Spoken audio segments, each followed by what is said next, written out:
The words slithered across the dining room in perfect Spanish, sharp and precise, meant to cut deep if only I could understand them. But they didn't know about my secret lessons, didn't realize I'd spent the last year learning their language. Every syllable landed like a dagger as I stood frozen in the hallway, wine bottle clutched against my chest. "She can't be included in the will," Linda's voice carried through the crack in the door. "Mark's mansion belongs in Spanish blood. We need to make sure she never finds out about the inheritance clause." "David won't like it," Ethan replied, his usual jovial tone replaced by something colder. "He actually loves the girl. My son will understand once we explain. Family legacy matters more than some American wife he barely knows." "I'm Nora, and until 30 seconds ago, I thought I was finally breaking through with my mother-in-law. 12 months of perfect smiles, helping with family events, learning their language in secret to surprise them all. Now the crystal wine bottle felt like it might shatter in my trembling grip. "The lawyer said we need to act fast," Linda continued, "before Mark changes his mind about the property distribution. That old fool's getting sentimental about Nora's dedication to the family." Her laugh was bitter coffee and broken glass. I forced myself to breathe slowly, to keep my heels from clicking on the hardwood as I backed away. The dining room door remained cracked open, spilling warm light and cold truths into the darkened hallway. Voices continued their plotting, but blood rushed too loudly in my ears to make out the words. My back hit the kitchen island. I set the wine down before I could drop it, gripping the counter's edge until my knuckles went white. David's face flashed in my mind, his warm brown eyes, the way he'd kissed me this morning before heading to work. Did he know? Was my husband part of this scheme to cut me out of his uncle's will? "Nora, everything okay in here?" I spun around to find Rachel, David's sister, watching me with concern. She held an empty serving dish, clearly on her way to the kitchen for seconds. How long had she been standing there? "Fine," I managed, proud of how steady my voice sounded. "Just getting more wine for dinner." I grabbed the bottle again, plastering on the smile I'd perfected over months of family gatherings. Rachel's eyes narrowed slightly. "You look pale, did you hear?" "We need that wine!" Linda's voice boomed as she swept into the kitchen, Ethan close behind. Her face showed no trace of the venom I'd heard moments ago. "Everyone's glasses are getting low, dear. What's taking so long?" I lifted the bottle, letting the crystal catch the light. "Just admiring Uncle Mark's excellent taste. He always brings the best vintages to family dinner." Linda's smile flickered for just a moment. "Yes, well, Mark has always been generous, when it suits him." She plucked the wine from my hands and gestured toward the dining room. "Shall we?" I followed her back to the table where David sat discussing business with Uncle Mark. My husband's face lit up when I took my seat beside him, his hand finding mine under the table. The touch that usually brought comfort now raised questions that burned in my throat. How much did he know? How long had they been planning this? And most importantly, what was I going to do about it? I watched Linda pour the wine with practiced grace, her rings catching the light as she moved around the table. She taught me that proper Spanish families always serve their guests first, one of many lessons in her endless crusade to mold me into her vision of a suitable daughter-in-law. Now I understood. I was never meant to fit in. I was meant to be managed, contained, and ultimately excluded. I raised my glass when Mark proposed a toast to family and smiled as the others echoed the sentiment. But beneath the table, my free hand curled into a fist. They wanted to play games with inheritance and blood? Fine. I'd show them exactly how well I'd learned to play. The wedding photo mocked me from its silver frame, David and I beaming at each other under Spanish sunlight. I traced the edge of the frame, remembering how Linda had insisted on displaying it prominently in our living room. "To show everyone how beautifully you've joined our family," she'd said. Now those words carried a different weight. 3 days had passed since the dinner, 3 days of pretending nothing had changed while everything had shattered. David noticed something was off, he always did, but I deflected his concerns with practiced smiles and casual excuses about work stress. My phone buzzed. A message from Linda. "Lunch tomorrow at the club? Just us girls." The audacity almost made me laugh. I typed back "wouldn't miss it" while my other hand clenched into a fist. "You're doing that thing again," David said from behind me, making me jump. He stood in the doorway of our bedroom, loosening his tie. "That thing where you're somewhere else entirely." "Just tired." I set the phone down, screen dark. "How was your meeting with Uncle Mark?" Something flickered across David's face, so brief I almost missed it. "Postponed. Mother needed him for something urgent about the estate." Of course she did. I watched David move around our room, his movements precise and controlled like always. He'd learned that from Linda, that careful way of holding himself that revealed nothing. I was thinking, I said, keeping my voice light. Maybe we could visit the mansion this weekend. I'd love to see those gardens Uncle Mark mentioned. David paused halfway through hanging up his jacket. This weekend might not work. Mother's planning some renovation discussions with Mark. She seems very involved with his property lately. She's family. His tone carried a slight edge. It's natural to be concerned about these things. I stood up, moving to help him with his tie like I always did. Our evening ritual. His skin was warm under my fingers as I worked the silk loose. And what am I? What? Am I family too? His hands caught mine, stilling them. Nora, where is this coming from? I met his eyes, searching for any sign he knew about his mother's plans. But David's gaze was clear, concerned, and completely unreadable, just like Linda had taught him. Nowhere, I said, pulling away. Just being silly. My phone buzzed again. Rachel this time. Need to talk. Coffee tomorrow before your lunch with Mom? Interesting. I replied with a quick yes, ignoring David's questioning look. I'm going to take a shower, I announced, needing space to think. But David caught my arm as I passed. Hey, he said softly. You know you can tell me anything, right? For a moment, I almost did. Almost let the truth spill out about his mother's schemes, Ethan's complicity, the Spanish conversations they thought I couldn't understand. But then I remembered Linda's voice in the dining room. My son will understand once we explain. They were so sure of their control over him. Were they right? I stretched up and kissed his cheek instead. I know. The lie tasted bitter, but I swallowed it down. In the shower, I let hot water drum against my shoulders while planning tomorrow's conversations. Rachel wanting to meet first couldn't be a coincidence. The question was whether she was an ally or another piece in Linda's game. When I emerged, David was on his phone speaking rapid Spanish. He switched to English when he saw me, but not before I caught madre and mansión in the mix. Mother says she's looking forward to lunch tomorrow, he said after hanging up. She wants to discuss some family traditions she thinks you'd enjoy learning. I bet she does. I smiled, remembering my Spanish teacher's words about the importance of patience in mastering a language. That sounds wonderful. I'm always eager to learn more about proper Spanish family values. David beamed, clearly pleased by my enthusiasm. He had no idea each word was a weapon I was sharpening. Later, lying beside him in the dark, I listened to his steady breathing and thought about the choices ahead. Tomorrow I'd meet Rachel, then Linda. 2 conversations that could change everything.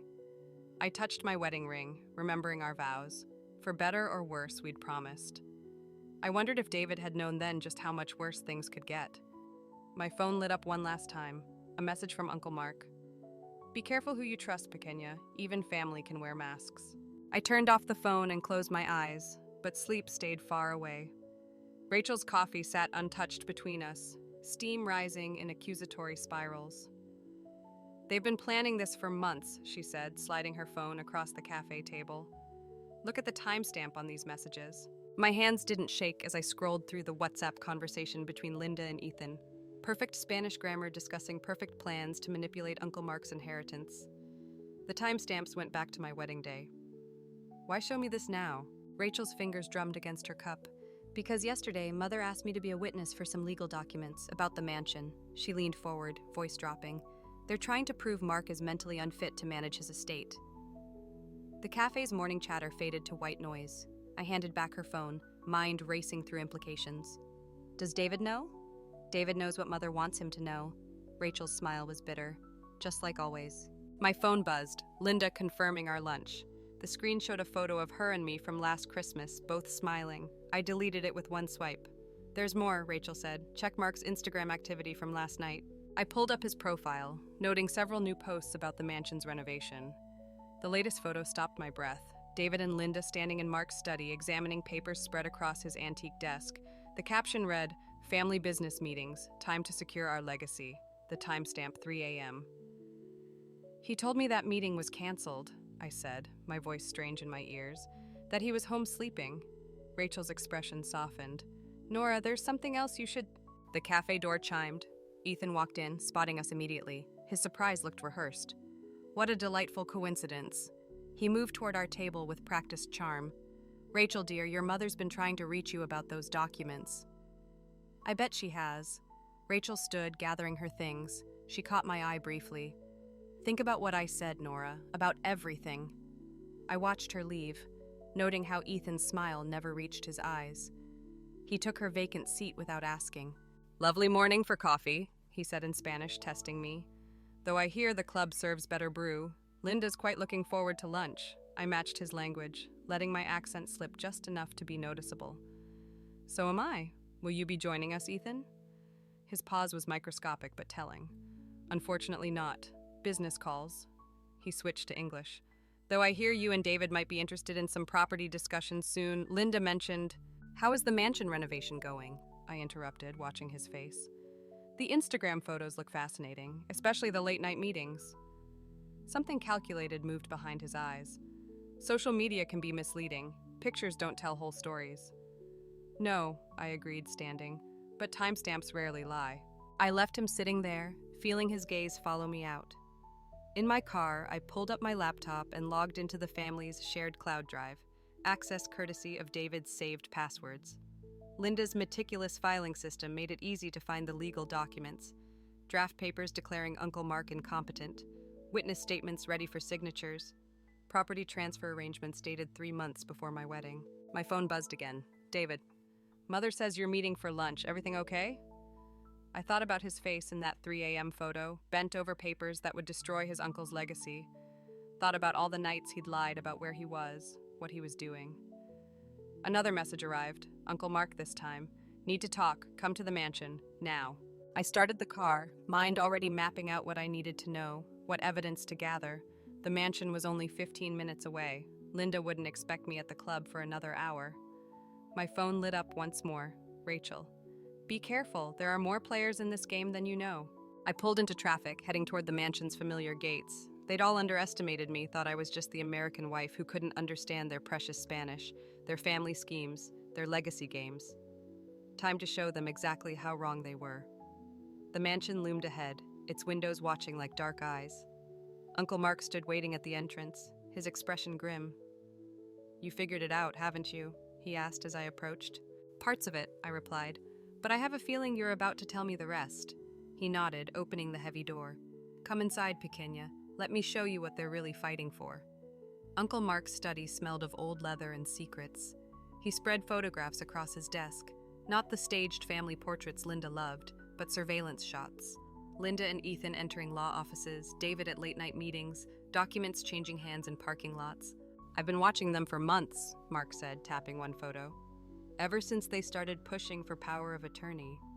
My fingers traced the edge of a photo showing David accepting an envelope from Ethan. The timestamp matched our anniversary dinner. You knew everything. Not everything, Mark's voice carried an edge I'd never heard before, but enough to know they're after more than just the mansion. Sophie's text lit up my phone. Where are you? Linda's at the club, furious you missed lunch. I silenced the phone, focusing on the evidence before me. What else are they after? Mark pulled out a leather portfolio. The real estate holdings are just the surface. There's a foundation, set up by my father. Old money, carefully hidden. His laugh was bitter. Linda always thought she could charm her way into controlling it. And David? David, Mark hesitated.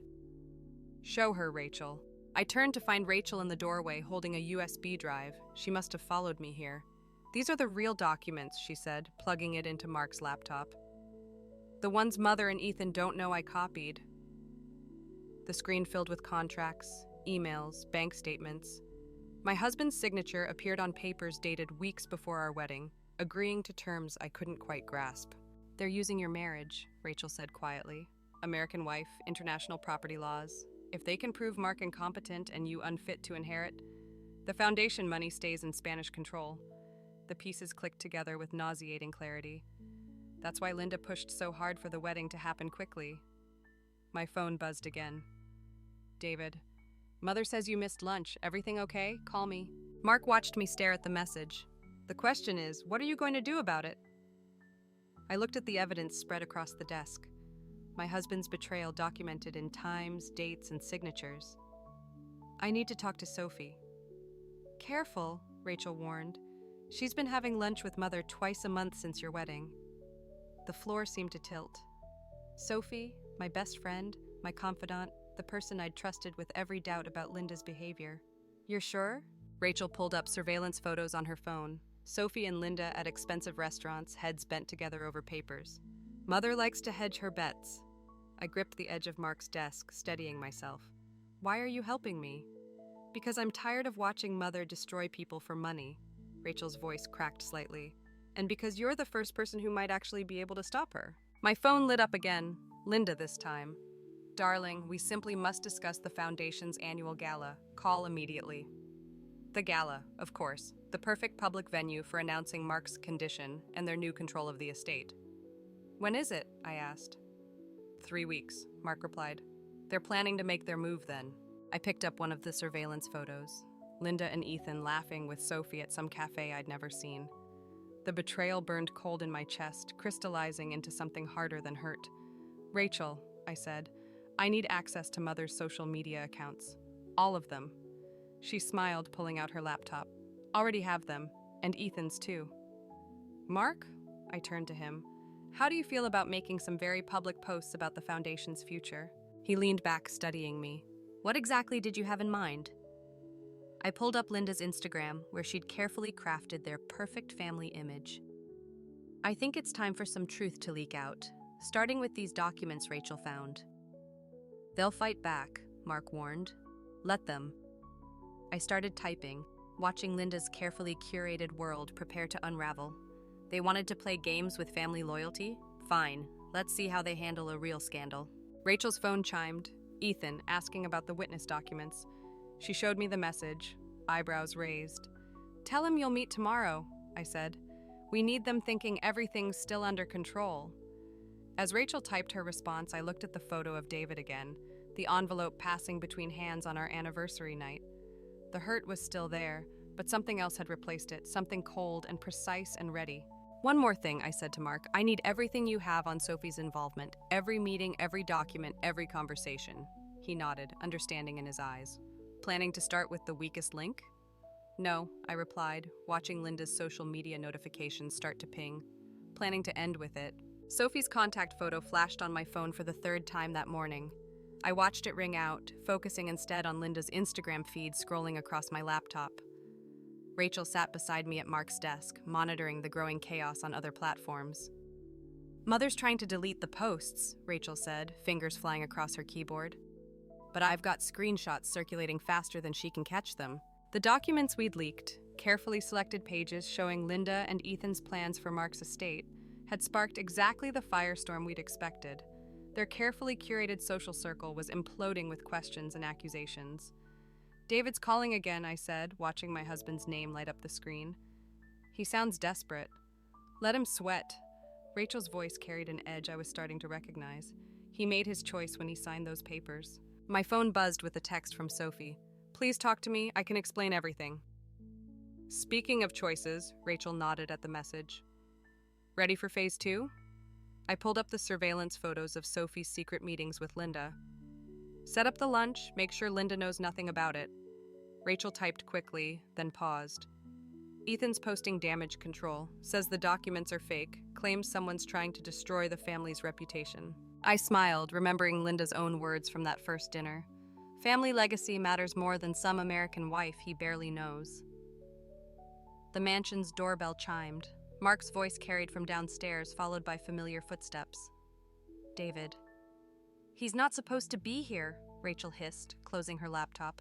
Mother must have sent him. I stood, straightening my spine. Good, let's see what story they've given him to tell. David burst into the study, his usual composure shattered.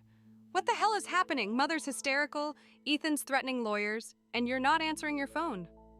Interesting priorities, I replied in Spanish, watching his face. Your mother's hysteria comes first? He flinched at my perfect accent. How long have you? Long enough.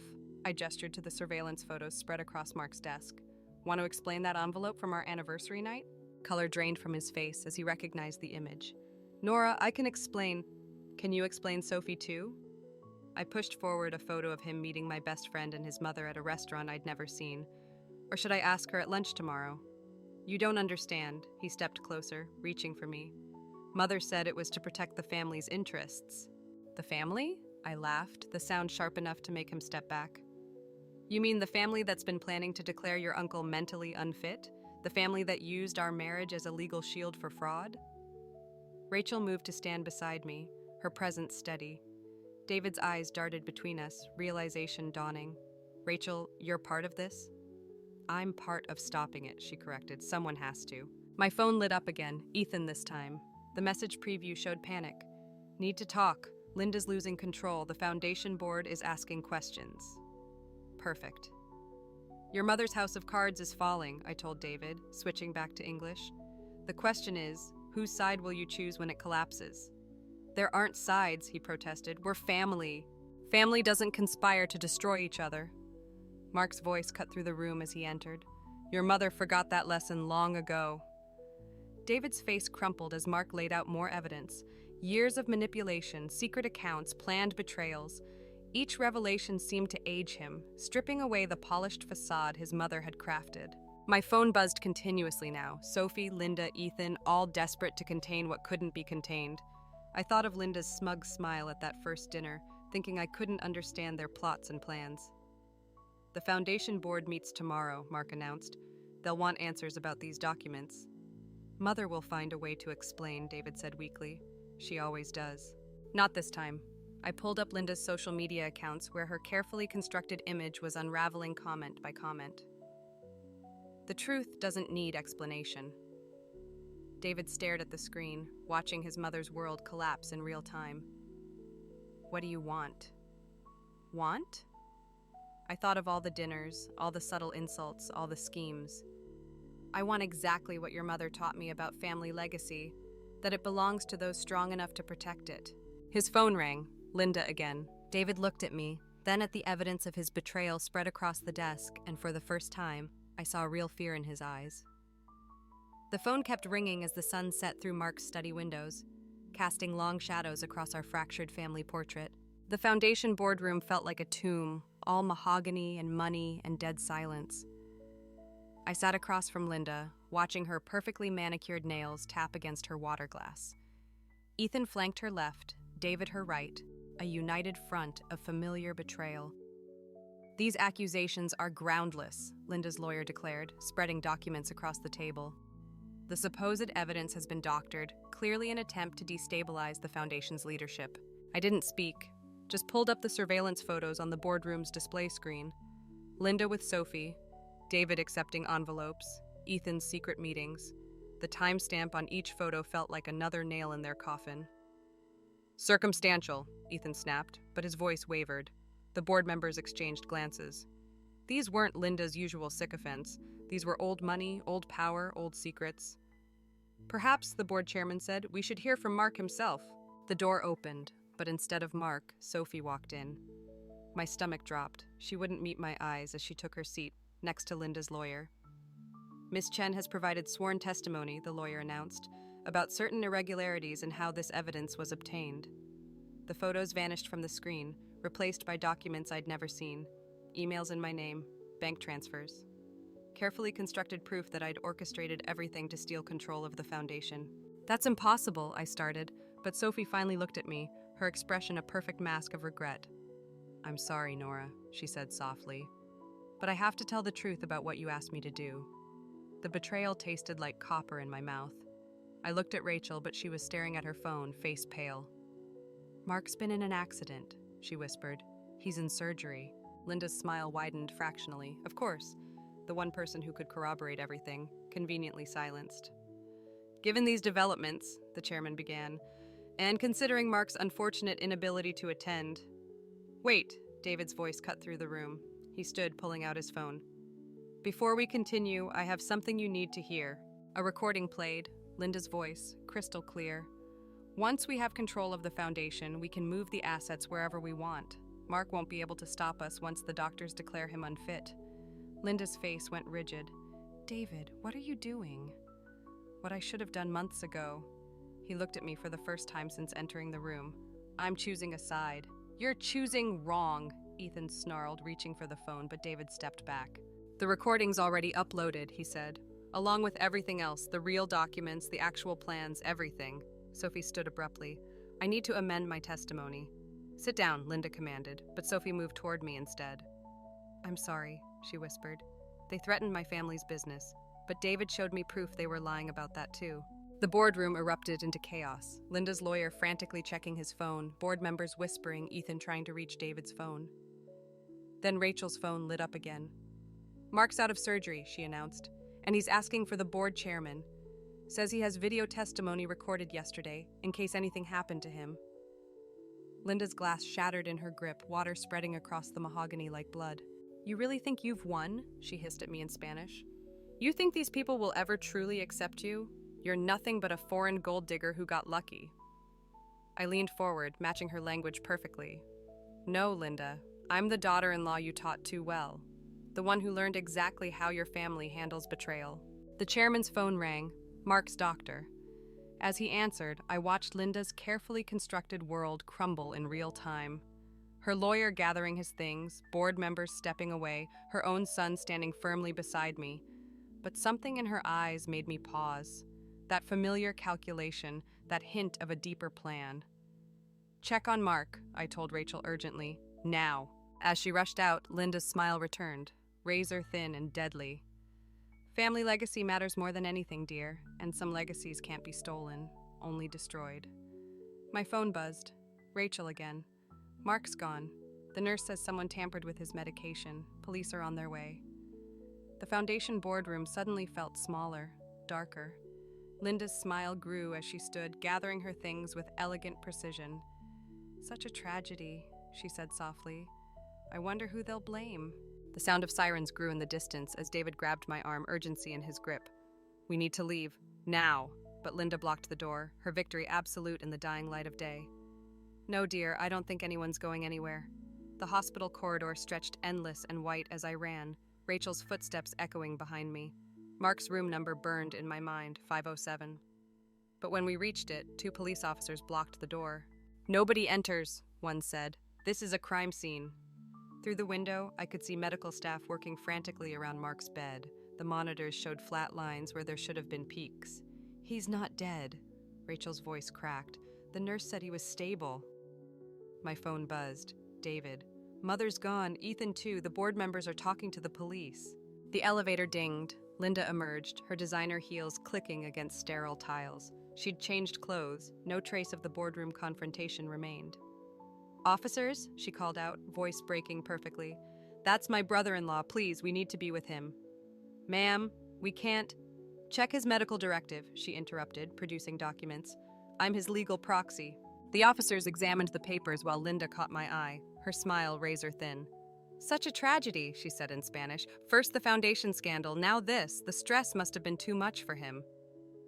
The medication was tampered with, I replied in the same language. They'll trace it. Will they? The security cameras in this wing malfunctioned an hour ago. Such unreliable technology these days. Rachel's phone chimed. She grabbed my arm, showing me the screen. A live news alert about Mark's sudden collapse following accusations of mental instability. You're going to pin this on me, I realized. The disgruntled daughter-in-law, angry about being cut out of the will. Linda's smile widened fractionally. The evidence is quite compelling. Your fingerprints on his water glass, your recent hostile emails, your public threats about exposing family secrets. Officers, a detective approached, nodding to Linda. We need to ask Miss Walker some questions. Mrs. Castellanos, Linda corrected smoothly, though perhaps not for much longer given the circumstances. The detective reached for my arm, but Rachel stepped between us. Wait, show them the video, Nora. Linda's composure cracked slightly. What video? I pulled out my phone, hands steady. Mark wasn't just recording testimony yesterday, he was recording you. The screen lit up with footage from Mark's study. Linda and Ethan discussing the foundation, the planned accident, everything, the timestamp less than 24 hours ago. That's inadmissible, Linda snapped. Illegally obtained. Not illegal when it's his house, his study, his security system. Rachel's voice carried down the corridor. And not the only copy. The elevator dinged again. David emerged with the board chairman and 2 more detectives. Mrs. Castellanos, one detective said, we need you to come with us. Linda's mask finally shattered. She lunged for my phone, but Rachel was faster, backing away with the device already streaming to the cloud. You think this changes anything? Linda hissed, switching to Spanish as the detectives approached. You'll never belong here. This family will never truly be yours. You're right, I replied, watching her perfect world crumble. I don't want to belong to your version of family anymore. A commotion erupted from Mark's room. The monitors had changed, peaks where there were flat lines before. He's stabilizing, a nurse called out. Whatever they gave him, the antidote worked. Linda went pale as Mark's eyes fluttered open. He turned his head slightly, gaze finding mine through the window. The real medical directive, Rachel whispered, pulling out another set of documents. The one Mother didn't forge. Mark made me his proxy last week. The detectives were reading Linda her rights now, but I barely heard them. Mark's hand moved weakly, beckoning me closer. The officers finally stepped aside, letting me enter. Did we get her? He asked, voice rough. Yes, I said, taking his hand. It's over. Not quite. He squeezed my fingers. There's still the matter of the will, the real one. Linda's protests echoed down the corridor as they led her away, her carefully constructed legacy dissolving with each step. David appeared in the doorway, looking lost. Nora, Later, I said, not ready for that conversation yet. Some betrayals needed time to heal. Mark's monitors beeped steadily now, each sound a reminder that sometimes family isn't what you're born into or marry into.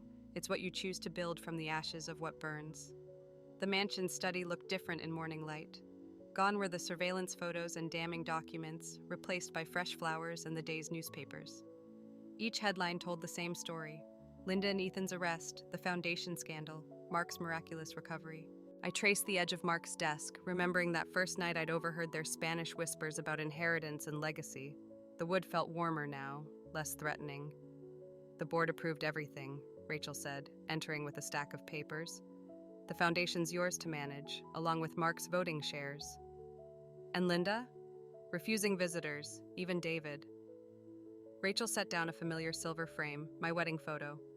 He's outside, you know, says he'll wait as long as it takes. I picked up the frame, studying our frozen smiles. Some things can't be fixed with waiting. No, Mark's voice came from the doorway as he wheeled himself in, already fighting against doctor's orders to rest. But some things are worth rebuilding. He handed me an envelope, the real will, dated weeks before the dinner where everything began. My hands didn't shake as I opened it. I knew Linda would try something eventually, Mark said, but I needed to see who would stand up to her, who would fight not for money, but for what's right. The document was simple, direct. The mansion and foundation shares split between Rachel and me, with provisions for David contingent on choices he had yet to make. Sophie appeared in the doorway next, hesitant. The police need my final statement about Linda's threats. Tell them everything, I said, not looking up from the will. The whole truth this time. She lingered. Nora, I know why you did it, but knowing isn't the same as forgetting.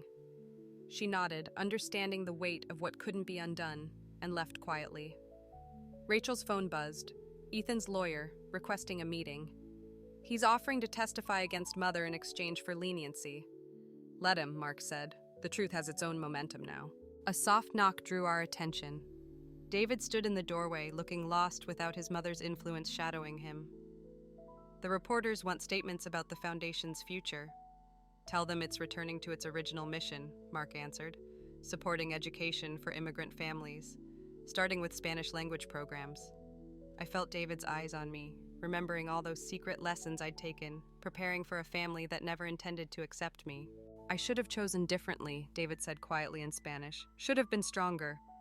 Yes, I replied in English. You should have. Rachel touched my arm. The detective's here with the last of Linda's papers from the safe deposit box. I gathered the will and wedding photo, ready to leave the study that had started everything. But David blocked the doorway. What happens now, he asked, with us? I looked at our wedding photo one last time, then set it face down on Mark's desk. Now you learn what your mother never could, that real family isn't about control or legacy or perfect appearances. It's about choices. And second chances? Hope crept into his voice. Maybe, but not today. I moved past him, following Rachel toward the detective, waiting with one final box of Linda's secrets. Behind me, I heard Mark speaking softly to his nephew in Spanish, something about growth and redemption and time. The morning sun streamed through the mansion's windows, casting long shadows that felt less like threats and more like possibilities. Linda had taught me everything about destroying family bonds, but she'd never understood how to build them. That would be my legacy now. Rachel fell into step beside me, already discussing foundation plans and renovation ideas. The detective waited patiently, another box of truth ready to be unpacked. Somewhere in the city, Linda sat in a cell, plotting or perhaps finally learning. And in my pocket, Mark's will carried not just inheritance, but choice, the power to shape whatever came next. Not for revenge anymore, but for something stronger. The mansion's front door stood open to the morning, and for the first time since that dinner so long ago, I felt no need to translate my thoughts into another language. My truth was clear enough in any tongue. I stepped into the light, ready to build something new from all that had burned away.